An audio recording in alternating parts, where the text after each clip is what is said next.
I worked as a custodian at a middle school for almost 5 years, usually on the overnight shift. I'd clock in around 10 p.m. and stay until just before sunrise, when the buses started rolling in. At first, I actually enjoyed the job. No kids running to the hallways. No teachers complaining about random stuff. No one to bother me at all. The quiet didn't bother me. I liked being left alone to do my work. But as time went on, I started noticing how different the school felt at night compared to during the day. It wasn't just quiet. It felt dead. The building creaked and groaned like it was breathing. When you're the only person inside, even the smallest sound sets you on edge. You'd hear a locker pop open on its own or pipes knocking on the walls, and your brain would convince you it was footsteps. I learned to ignore most of it. But one part of the school I never got used to was the basement.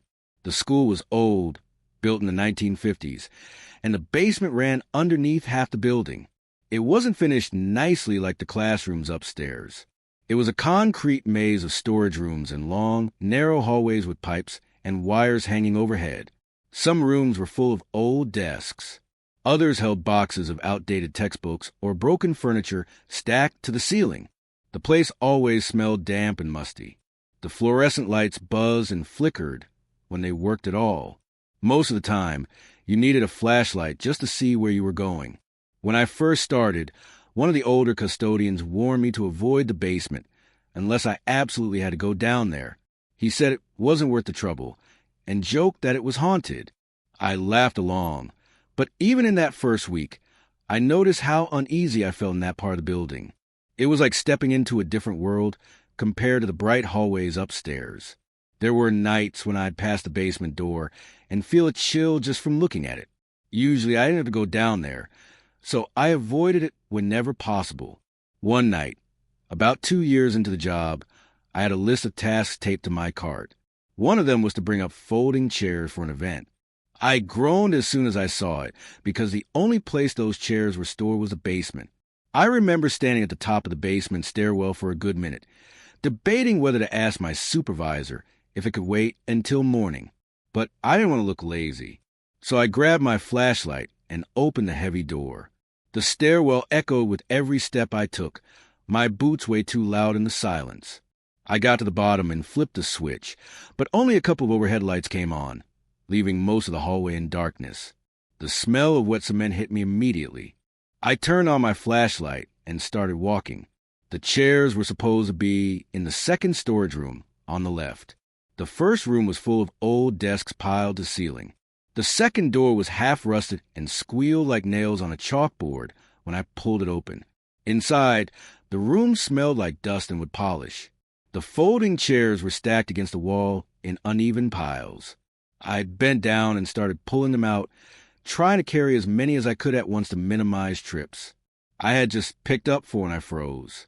From somewhere out in the hallway, I heard a soft dragging sound, like someone slowly sliding their shoe across the floor. I held my breath, still bent over with the chairs in my arms, listening as hard as I could. The sound stopped.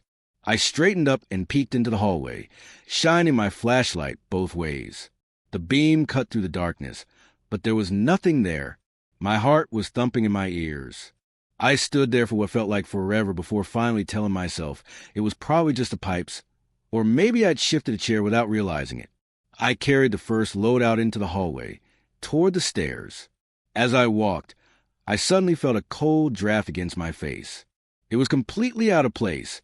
The basement was always warm and stale, with no windows and no moving air. This felt like standing next to an open freezer. I shined my light up and down the hallway, but nothing looked different. I shook it off, set the chairs at the bottom of the stairs, and went back for more. When I walked into the storage room again, something felt off. The stack of chairs looked different somehow, like they'd shifted while I was gone. I frowned at them, trying to remember exactly how they'd been leaning. Finally, I told myself I was just being paranoid and picked up another load. This time, as I turned to leave, I heard it again, a thump followed by a scraping sound. It came from farther down the basement hallway. My flashlight beam shook in my hand as I aimed it that direction. About 20 feet down, one of the classroom doors that should have been closed tight was cracked open. My stomach dropped. I knew I hadn't touched that door. The school was locked up every night, and no one was supposed to be there except me.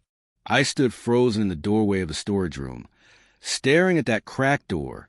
Every part of me screamed to drop the chairs and run upstairs, but I just stood there. Maybe the door had come loose. Maybe when I'd open another door, the air pressure had shifted. I clung to those excuses like a lifeline. I carried the chairs quickly to the stairwell, then came back with my flashlight, empty-handed this time. The cracked door was still there, open just enough for someone to peek out. My throat went dry. I crept toward it slowly, each step echoing. When I was close, I called out, "Hello? Anyone down here?" My voice cracked and sounded small in the big, empty basement. No answer. I swallowed hard, then pushed the door open fast with my free hand and shined the flashlight inside. The room was empty, just shelves of dusty science equipment, boxes stacked high, cobwebs in the corners.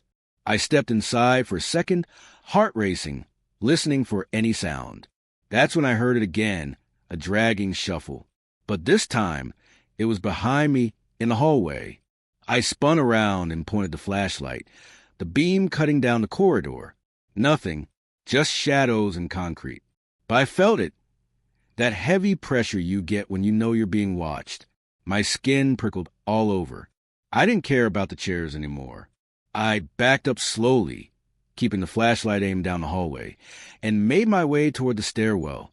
When I got to the stairs, I grabbed the chairs I had left and carried them up 2 steps at a time. I didn't stop until I was back in the main hallway upstairs, gasping for breath. I leaned against the wall, sweating even though the school was cold. I told myself I was imagining things. Maybe it had been rats or water pipes. But I couldn't explain the cracked door.